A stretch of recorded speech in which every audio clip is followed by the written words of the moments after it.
Lucy ora pati srek kan mbak aku saja itu dudu selerane.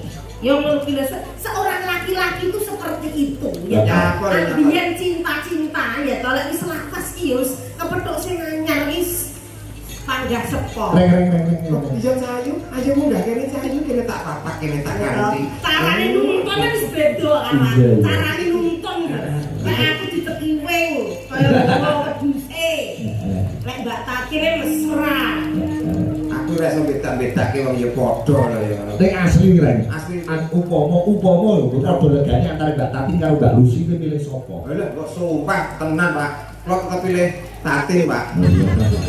Oh iya, setan Mbak Lucy. Kare Mbak Lucy Pak.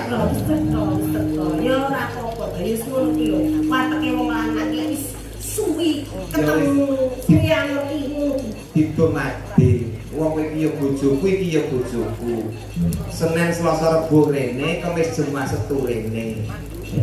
Terus minggune nanti. Minggune kok nggo suntik. Iya.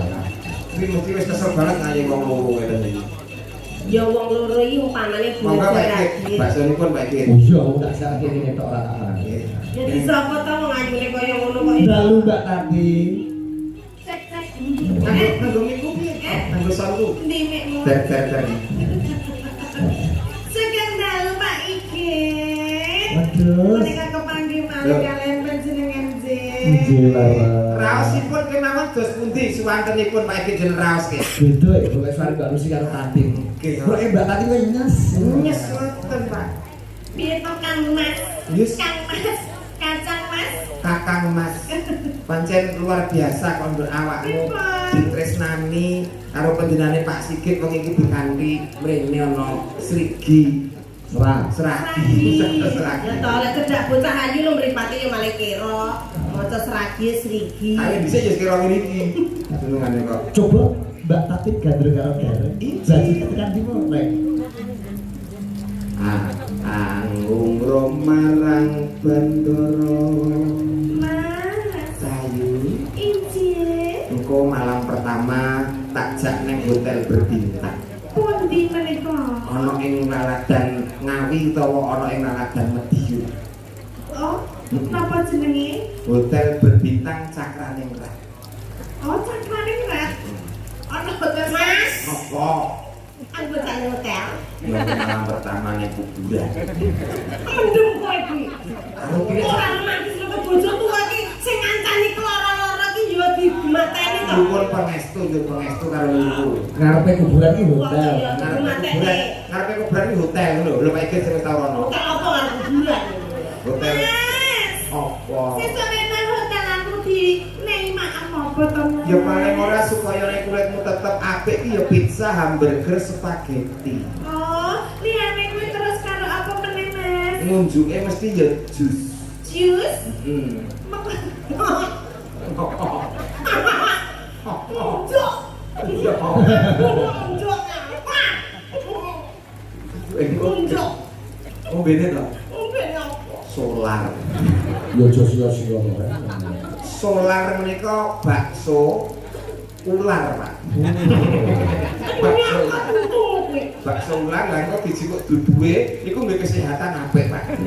Lah iki anu ular iki diloro budhet sembarang-barang kok iso. Lha ya duduhe lho, duduhe. Aja sok meri to. Nyokot iki kowe iki. Kowe bawa ya, Dil? Iya, tak tati jaga-jaga. Iya, ngerti.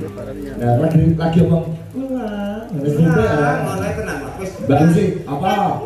Aku ya iso ular. coba kalau sipek ngono lho kaya gendrok takin ngono lho. Ular. Coba piye ndak, piye ndak? Ular. Lho, ngono iki krungu suarane tok kaya pengen ngedol pekarangan itu ini. Ular. Ora kamu barang ora gitu. Yo coba. Ayo tak tati. Pernah ngendi iki mau, Mas? Teko Srigi. Tekan iki. Fragi. Sragi. Lagi ketemu terus. Srigi iki nek bengi. Iya. Yesus ya. Aku dicekeli to. Iya. Pinter ngincangake. Ayo. Mesra. Ayo. Mek ana ben aku wong bojo dhuwur ngono lho. Derek langkung Pak Igit. Berarti tidak pundi Mas Gareng. Badhe dateng anu kantor kelurahan Seragi, Pak. Berarti ngopo? Niki nganterke bulurah. Kuwi nek mlaku karo Mbak Tati, nek mlaku karo Mbak Lucy. Derek langkung Pak Igit. Berarti tidak pundi Mas Gareng. Sing ngawin ke jaran niki. Oh, sembrono. Ya toh. Iya contoh sing ora apik. Lah mlakumu ngene lho, mlakumu Lah kok kudu yo ngene-ngene ngono lho, kok arep blusuk ngene. mlakune sing harus kaya atin ngono lho. Piye haluske? Nah, lho ini lho, mlaku dhek lho. Lho, lemah. Lho, ini tak penak to lho, bisa wangi penak. Derek laku nggih Pak Iki. Monggo. Bisa to? So. Ngono.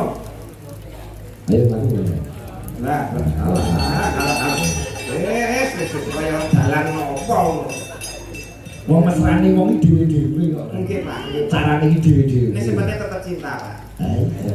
Iki jane arep rebutan kaya ngene kaya Mbak Lesi. Kaya nang kok digo rebutan iki jane iki ya nanti kok maden yo bojo iki lho metune anake kok tetek melek. Ora apa-apa. Lah sik melek iki apa?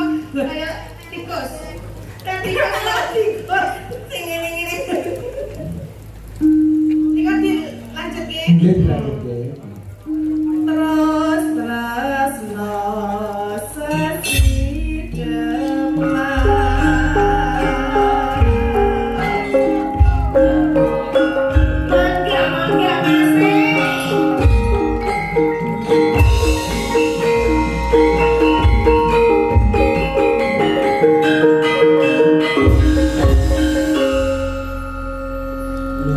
Mangga masih. Luwe becek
luar biasa. Luar biasa ya.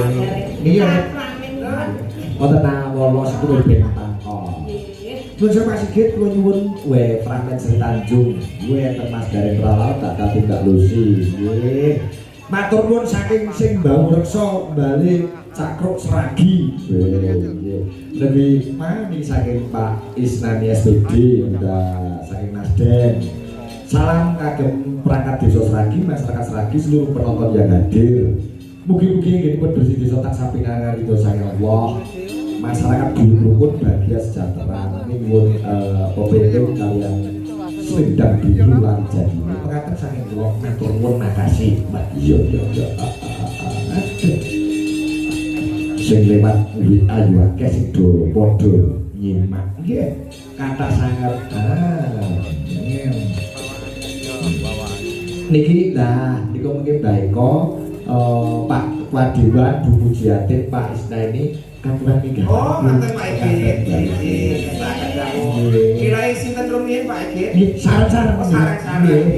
Pak Baiko. Baiko. Nggih, Pak. Bapak Isnani. Nggih. Pak Antoni. Ketua Dewan Pak Haji Dwi Agus Preno. Bu Pujiatin. Monggo-monggo sareng minggah panggung mriki monggo. Monggo Bapak.